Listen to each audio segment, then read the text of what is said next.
you said, "Hey, man, let's talk about doing a deal together. What does that look like, right? Or how do we take this whole mentorship to the next level? Because I'm ready to get going." What caused you to make that phone call?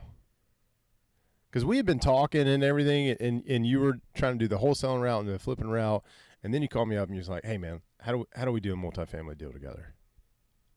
Well, I've always heard, surround yourself with good people, and I've always been one to be very scared of the next step that I don't know.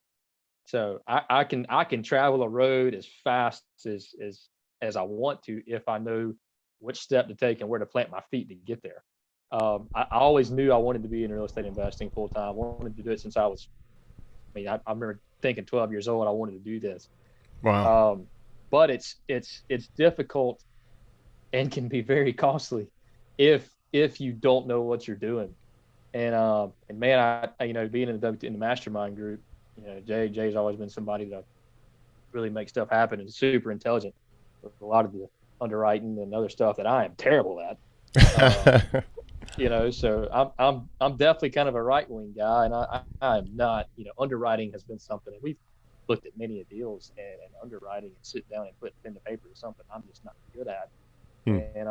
And I've heard actually you talk about this on some podcasts before, is just find somebody that is better at you at your weakness than, you know what I mean? So Yeah. help complete that picture. And it's such a team sport.